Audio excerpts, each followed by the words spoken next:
Hi, everyone. Welcome to another amazing topic of conversation. I want to thank our sponsors, the Health Channel.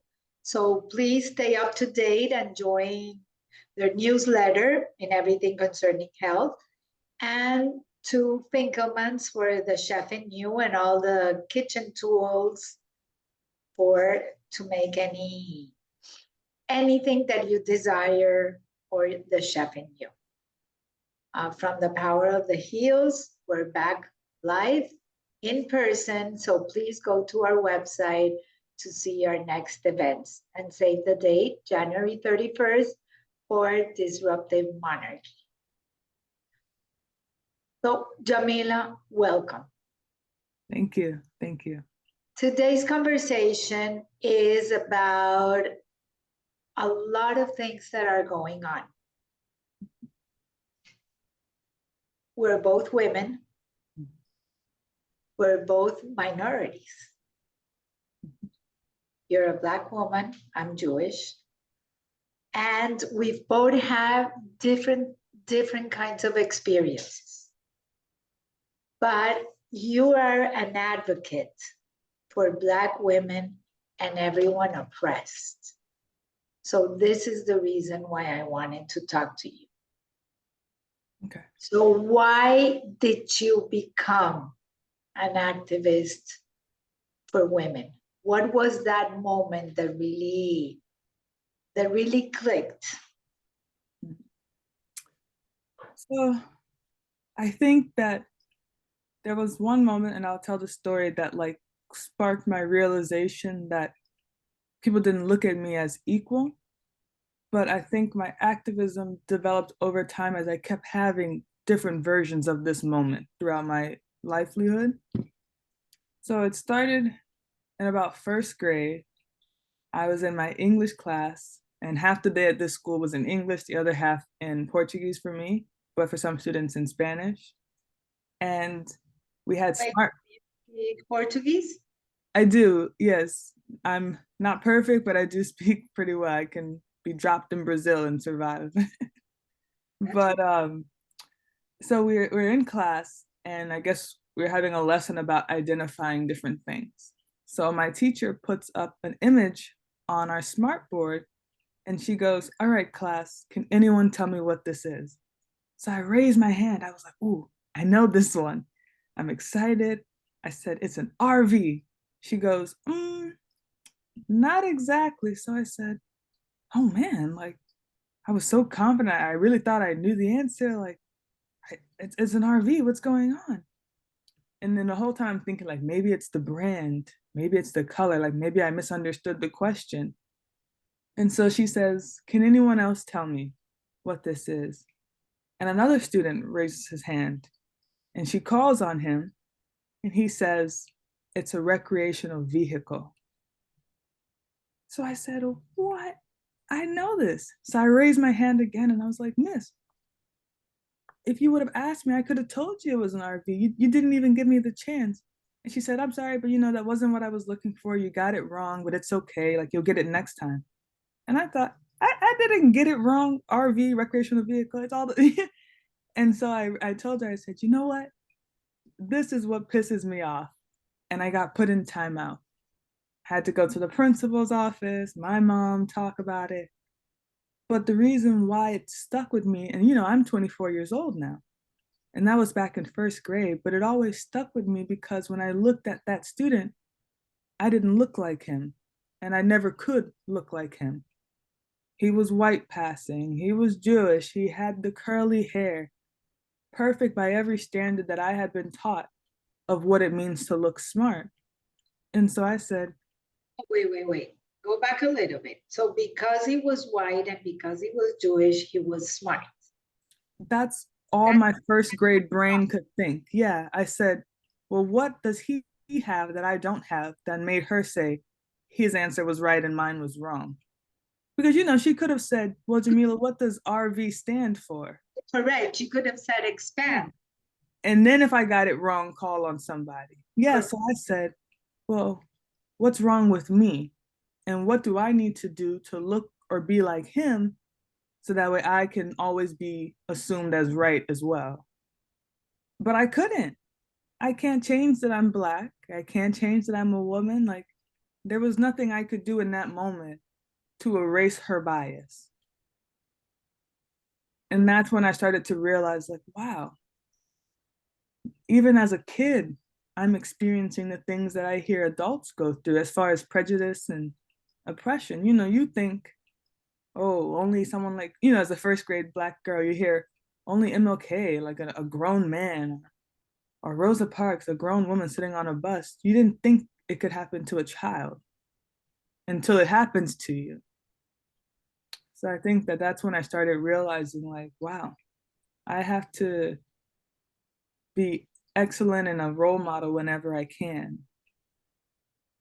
What have you done to overcome all those things? So it took a lot of just being like developing confidence, I would say almost, because I was right. It was an RV. And so you have to kind of undo those misunderstandings of you're not smart enough, or that you don't study right, or that you'll never be smart enough. I had a teacher in in about 11th grade who told me I would never be more than a B plus student. So it takes a lot of inner work of reminding yourself you are good enough, you are capable. So I spent a lot of time starting with myself, because how can you help someone else if you yourself aren't working on yourself? Like if you're not healed, if you're not practicing ways of good leadership, of good mentorship, also not putting bias on other people. You don't want to hurt someone the way you were hurt. Then I started learning with my parents what protesting and marching meant. It's not about necessarily what the news says. Oh, they're disrupting things. They're walking on the street. They're this. It's about showing that you're unified and that you believe that whatever group that you're protesting with is worth hearing. And so I had to learn that and learn how we can help. Okay, we can vote. Okay, hey, we can go to this young group and speak to them about what they can do. Hey, just because you can't march at night because it's dangerous doesn't mean you can't read about it and talk about it with your classmates, or make posters for your older sister, your older brother, pass out water, pass out snacks. I feel like showing people ways that they can contribute instead of making it a you have to be the leader at the front is important. And then I got all the way to college and somehow ended up starting an activism fund with my BSU group. We didn't mean to start it. Yes, you will. Black Student Union. Okay. It wasn't like a thing we went into saying like, oh yeah, we're gonna do this. It kind of became a need because that was when George Floyd had been murdered. And then all these different protests broke out and the police were still brutalizing our Black bodies. And it just became a what can I do? And so we unified and started saying, you know what? If we can rally together funding and support for groups that are doing things that we couldn't ourselves do, we're going to do it. So I think violence. The problem was that when it becomes violent, that's where they unify and say everybody went violent, which is not the truth. Yeah, so that's why we had to say, there are so many people that do bad things that don't get killed by police officers. And there are people who do good things and get killed. So we were, as individuals and then as a unity, we were wondering, why do Black people get killed? Why do we have to die and not other people? And we don't want anyone to die. That's the real root of it. Nobody should die just because you're being arrested by the police or that there's a misunderstanding. And it's scary. Like for me, I've never had a ticket. I've never been arrested. I've never had any issues with the law. And one day my light went out in the front of my car, my turning signal, and an officer pulled me over. And he took my license, my registration, it's fine. I look in the rearview mirror and 3 more cop cars had showed up. So I'm thinking, You just told me it was a traffic stop. What's going And we've established, oh, my fuse blew. My light went out. I didn't forget to have my lights on. They went out and I didn't know. But now you've called backup? And maybe you guys are bored and they're just in the area, but do you not understand how that affects this young Black woman alone while you're doing a routine stop or you're just checking my light, you know? And That's so it. it's little things. Yeah, it's little things like that that police don't realize how scary they can be and how intimidating they come off when they consider themselves just, no, he was in the area, so he just came by. And it's like, well, yeah, but you didn't tell me that. It looks like you have backup to arrest me because you think I'm some suspect that you just caught, you know?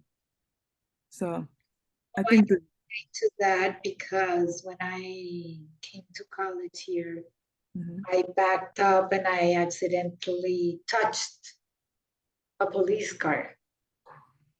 And when he said, "Give me your registration and license," and when he saw that I was from Colombia, mhm. oh my God, not one backup. He called like five backups. You see? What is it? Like, what do you think I did? Yeah, And they said, "We don't know if you have any drugs or something." And at that point, I immediately. was a student, I was from Colombia, and Mhm. it was very intimidating. So I can relate to that one. And it's just like, how did that bias creep into a situation that had nothing to do with who you were? Like, who you identified as. And then to make things worse, fast forward, I'm at homecoming with my friends, we're having a good time, and this guy crashes into the area because he was drunk driving in the middle of the day. But he was a young white male. He gets out of the car unwillingly. The police finally show up. He tries to fist bump the police officer. Do you know that he was not immediately put in handcuffs or tackled or beat up or anything? And so I'm watching and I was like, what? If that had been me, any of the Black men that I know, a Hispanic man, any non white person, they would have been tackled, arrested, immediately taken to jail before any investigation had been done. And that's when you start to realize there's still an issue that's lingering here in America and it really everywhere with the way things are going now. That's why you became Yeah, and that's why I was saying that it kind of grows over time because you keep running into these moments where you realize it's still a problem. I'm sorry, repeat that. we're in 2022 and it's like we're going backwards instead of going forward. Yes, and it's scary because we have more access to information. We have the body cameras, and police officers are still getting away with brutalizing people. So it's like, why do we have the body cam? You know, we have cameras on the cop cars, we have cameras on the light posts, cameras on people's ring doorbell. So you said we have all this technology, all this information, but somehow we're going backwards. So for everybody that doesn't know you, you are studying to be an anesthesiologist. Yes, that is the goal. That is your goal. And for fun, you play golf. I do. Yeah. Yes. So So why golf? yeah. So I got into golf just by chance, I like to say, because no one in my family is like a golfer, but family members and family friends mentioned it. And I got my start at Country Club of Miami. I went to their weekend youth program and I loved it. I mean, in the heat, in the rain, day in and day out, I just loved playing golf. I didn't care if I hit the ball 2 feet, if I hit it 200 yards. I was hooked. And So quite vivid. yeah, so that kind of, I mean, it wasn't surprising after a while because you always hear, oh, that's a white sport. You have to be rich to play. That's it. But That's not the truth. it is not. There are a lot of people who are not white, not rich, who play golf. And it is true there are limitations. Like, for example, I got really good at being able to tell how far away I am because I couldn't afford a rangefinder. I kept looking around at tournaments and I was like, what's this thing everyone's like putting to their eye and squeezing? What is that? And they're like, oh, it's a rangefinder. You don't have one? I said, no, but I'm going to get one.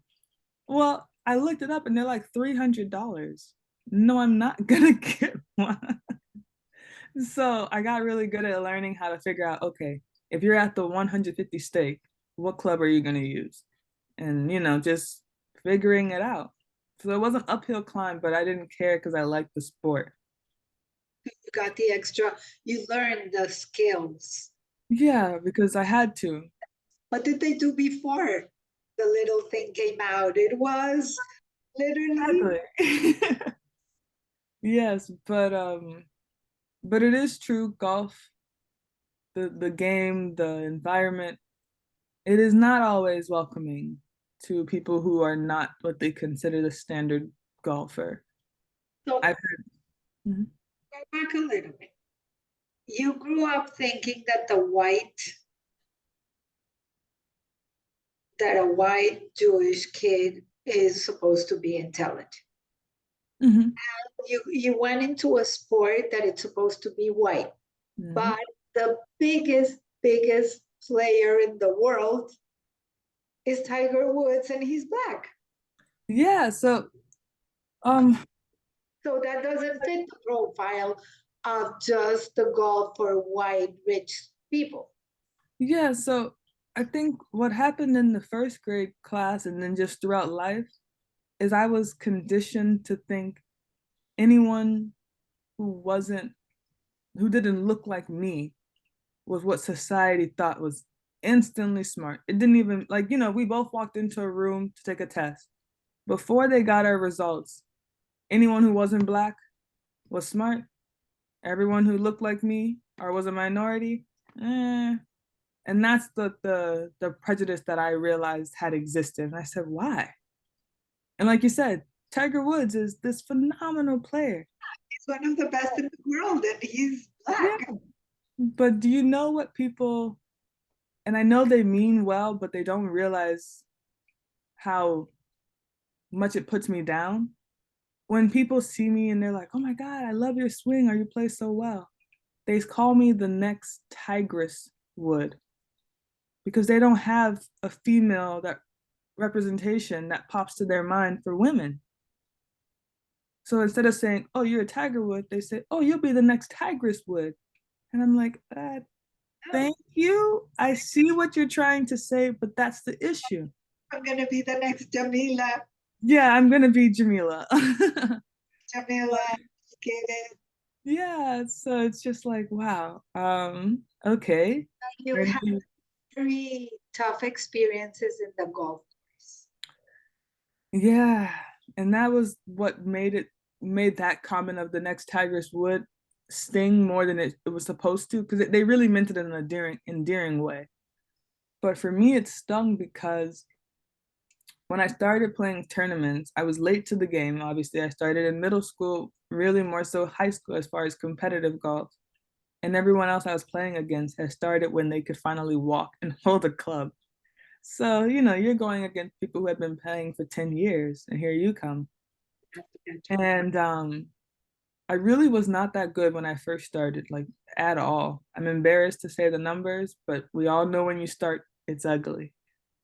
And for whatever reason, I got really good at putting, which is what you do when you're right about to finish. That last part, on the green where the flag is. And so it might take me 10 times to get to the green, 10 strokes, right? Hitting the ball 10 times.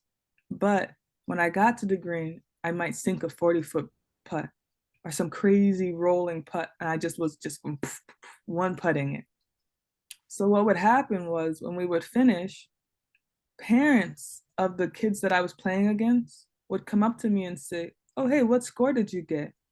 And I'd say, oh, It was a 6, it was a 5, it was a 7. But I was always honest because it's a game that I was taught was meant to be about honesty, trust. And so I said, no, I really got a 6. Or hey, no, this time I really got a 4. Or hey, I got an 11. I won't lie. But because I had done that impressive putt, they became insecure and intimidated of like, oh, maybe she is good or whatever. And how dare she be better than our child? But those parents had no business asking me about my score. That was between me and my opponent, the other child. But because I was a Black woman playing alone, there was no protector, and no one thought I was worthy enough to protect, is how I looked at it.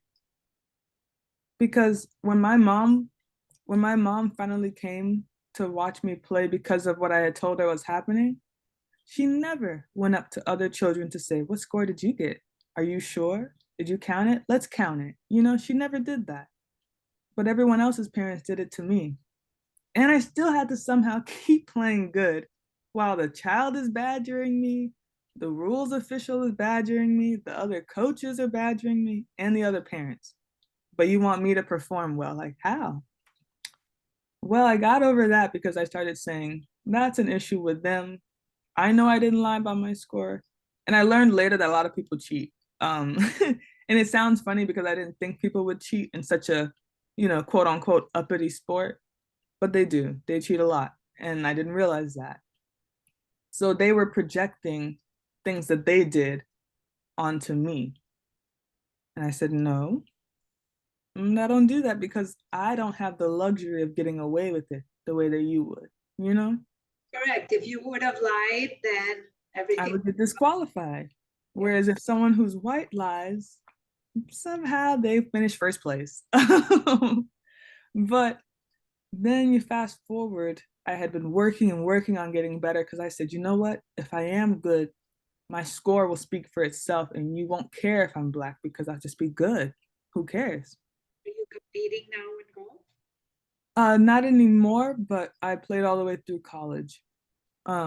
So when I finally reached about, I want to say it was 11th grade, I got my score. When you're playing in high school, you only play 9 holes until you get to like districts and states and all that. Then you play 18. So for 9 holes, I got my score down to the low 40s. And I said, whew, like I'm finally in a competitive range for women. It's not where I'd want to be. I would like to be in the 30s, but low 40s, I can play some golf. So I finished in second place at one of our school tournaments. And I was so proud of myself because I had worked hard. And so when we finished, I went into the clubhouse and I was like, okay, I'm going to get some water before I leave.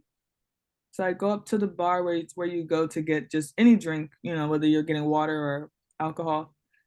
And I'm standing there clearly in a golf shirt with a school logo, and everyone's aware that there was just a school tournament. I'm trying to build the story of how it's clear that I should have been there. And the lady who's working at the bar keeps walking past me, walking past me. And so then I said, excuse me. She looks at me and keeps walking past me, walking past me. And I'm like, what's going on? I said, excuse me, I just want to get some water. Because now I'm thinking maybe she's looking at me like, does this kid think I'm going to give them alcohol? Like, I'm not crazy. So I wanted to make sure it was clear. No, no, no. I'm a minor. I just want water. I don't want no, because I'm thinking, oh gosh, she thinks I want like beer or something. I don't want that. So I was like, excuse me, I just want a water. She looks at me again and walks away. And I'm thinking, wow, I just got second place, played my butt off. I'm supposed to be here because it's a registered tournament. Everyone knows that there's a tournament today. I'm dressed in golf attire. I have my college shirt on. I have my shorts on, golf shoes. Like, I'm following the rules. But you won't serve me water. And this is like in 2015. And I'm thinking, wow. And they served you water? No, she never wanted to serve me water. So I knew it didn't matter, but I wanted to stay. I said, you know what? I don't want your water anyways. And then I left because I couldn't believe that you wouldn't serve me water because of what I looked like. And then when I told my mom and my dad, they were like, what? like, who is this? Well, we'll go talk to them. And I said, it's not worth it because they're going to keep being that way. Yeah, I don't know. And like, I looked around at everyone else at the counter and no one looked like me and they all avoided. No one said anything. Lady, can you please get some water? I know no one said anything. And when I would look at any of the adults to be like, hey, help me, like I just want water, I don't want alcohol, they would avoid eye contact. So I said, wow, in 2015, you won't serve me at the countertop? Like, what year are we in? And then, I left and then I don't go to that golf course anymore. Not out of fear, but why would I subject myself to being treated that way? Oh, there was a golf course here, In Florida, yes. and there was a one in Miami Mm-hmm. that wouldn't accept blacks or Jews Yep. until very recently. Mm-hmm. I don't know if it's like a unspoken rule. I don't know. They don't. And I was like, how could you do that? I know. Just because of who you are and how you identify, you won't be accepted in some places. And I mean, it's really bad. Like there was a course that was my high school's practice course. And we practiced there every day. I was one of the few who I truly went to practice every day. I even stayed later and did extra works and whatnot. One day, everyone, like I think practice was like unofficially canceled. Like you could go, you didn't have to go. But I went because it's what I did. And I forgot my college shirt, but I had on my school uniform shirt. So it clearly said that I was a student. And plus, I was the only black girl on the team. I think you know who I am. Like, you know what I mean? It's not, you can't confuse me. I get to the pro shop. Yeah, I get to the pro shop and I said, hey, can I have some tokens to get some range balls so I can go practice? And the guy was like, oh, sorry, we can't let you go out there without a collared shirt. And I said, no, I'm so sorry. I left it at home. I just got out of school, but like it never usually happens. This is just a rare time. I just want to hit balls for like 30, 40 minutes and I'll be out of your way. And he was like, sorry, it's a policy. And do you know that unfortunately that day, I didn't have a ride home and I had to wait for my mom to pick me up. So I had to be at the golf course. Like I couldn't go linger anywhere else because it wouldn't have been safe. Anybody else without the shirt? Some courses let you, but some courses have like a strict policy about attire. But this course, I won't say their name, but they give themselves a little bit too much credit. And so it's like if any of your patrons are gonna complain because they see a obvious minor on the course who's focused and like working but wearing non-collared shirt, then you should talk to that patron because she's not bothering you. She's not rowdy or anything. She's just doing her drills. Yeah, but You in know, all fairness, the employer had to follow the rules. and well, you would think so, but they didn't enforce it. That's why it was weird. Is what I'm getting at. He was pretending that this time it was a hardcore rule. Yeah, but I had gone there so much that I knew it wasn't that serious. And I knew that if his boss had seen me, he wouldn't have gotten in trouble. But the point that I'm getting at is he made me buy a shirt in order to practice, but I'm a high school kid where the only money I have is enough to buy fries and a Coke. So you made me buy a $50 shirt. That's all the money I have. Like, thank you. Like, And so that's what is more so the issue is that instead of finding a way like, okay, hey, because they always have old shirts, they have shirts that they have as uniforms that they give to new employees. They always have something that they could have given me to be like, oh yeah, we know you. Like, here you go. Don't let it happen again. Now I could see if I was doing this all the time, where you say, hey, that's enough. But someone who's never given you trouble, the first instinct is to make a child buy one of your $50+ shirts. to practice, especially when it's not a rule that I've seen you enforce. Because when people who are paying, and mind you, we were paying in the sense of our school had to deal with the course. So it wasn't like 100% free. But people who have paid, I have watched them come to the course and drink and crash golf carts and talk loud and be disruptive and wear whatever they want to wear. Not flip-flops, but I've seen people not look sharp. And you let them do whatever they want because they're paying full price. But the student who you have a deal with because her school, this is our home course, you're gonna penalize me? Especially when you know me and you know that, and this is not the first year either. I had been going for years. So it's like, you know me, and day in and day out, I always follow the rules. I never cause trouble, and I practice, and when I'm done, I'm gone.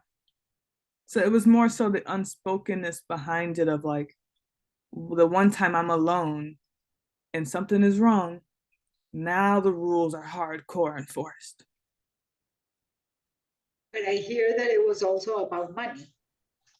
Well, that's what it wasn't money. Yeah, so.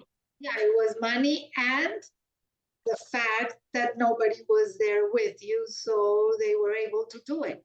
Yeah, so like our school had an arrangement with the course. So I didn't pay out of pocket, but the course was getting supplemented for students coming to play there as part of the golf team. But then you had like just like random people who would play for a round that would come and pay, and then they would go out there and be rowdy or whatever. And as long as it wasn't too rowdy, they didn't get kicked off. But what I was getting at is he was treating me as if I was somebody who was abusing my power or something, like, not paying, trying to sneak in and, break rules. And it's like, no, I'm a golf team member coming to practice at my home course. I got my clubs, I got my shoes, I got, so it was more so that I was taken aback that like someone who's seen me every day is suddenly switching up the one day that I'm by myself and I forgot a shirt, but I looked presentable. Yes, it was crew neck, but I had it tucked in. I had on the right shorts. I had on the shoes. I had on my hat. Like, everything else was fine. It was a small, minor detail that I couldn't believe was blown way out of proportion against me. So what now? How do you empower these women to overcome everything that you've had to overcome and So, give them like hope? Like I know one time somebody was saying like, and we know with the gender gap that mm-hmm, white women are paid more mm-hmm, than Hispanic, and they're even paid more than Black women. So mm-hmm. I know that there is a gap. So how are you empowering these girls, these women, to continue and keep on fighting? So I don't have a exact recipe. So I'll give like examples of things that I saw work, just to give other people ideas and tools. One of the biggest things that works is leading by example, but also demystifying things. So what I mean by that is when I applied to college and had to navigate moving to a different state and a different environment, when I come back home and young girls who are younger than me are now going through that, instead of pretending like, oh no, it's super easy, like you don't have to worry, it's not scary at all, just go. I tell them like, okay, when you apply, make sure you know how you're going to get from, for out of state, like how you're going to get from the airport to campus. If you're going to the school that I went to, I would tell them like, oh, you take the SEPTA from the airport to the Amtrak, and then you take the Amtrak to campus, to the train station near campus, and you can call Uber. Or once you make friends, you can like have your friends pick you up, or you guys can all coordinate. I start to give true tools and resources instead of just telling them in general, like, oh yeah, you fly in and you go to campus. What does it mean to fly in and go to campus? So that's what I mean by demystifying, kind of removing the fear and the confusion about As it is. Telling them as it is. exactly. And then if you're ever facing a professor who just is clearly you're the kid they're picking on, I tell you about how to go to office hours to one, kind of establish, is it an issue with me or maybe the teacher and I were just not communicating, and now we communicated and poof, it's fixed. If that doesn't work, you can go to your dean, you can go to your provost, you can even write to your school president.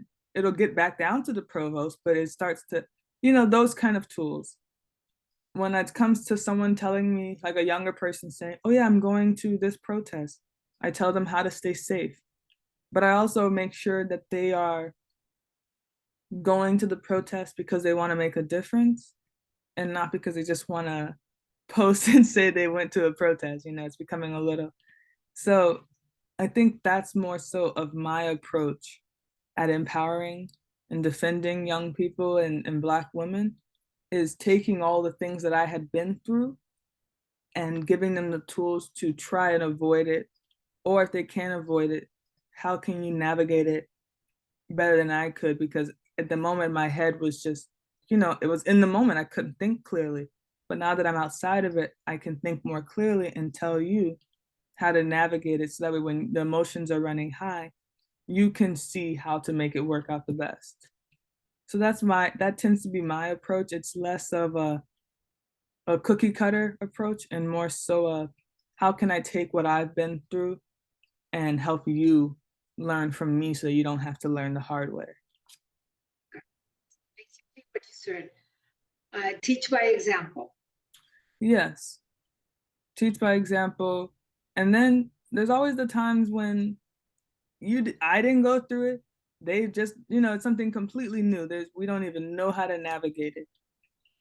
I really try to mute my fear in that moment and focus on the bigger picture of like, okay, well, we have to figure, like, I went to a protest at one point where the police officers were using rubber bullets and also mazing people with the tear gas and all that. I had never been at a protest where that had happened. So I didn't know what to do, but I know how to Google. I know how to talk to someone next to me and say, hey, what did you guys hear how to do? So, in the cases where I can't teach by example, I'm also very big on finding the resources and the answers on how to approach it.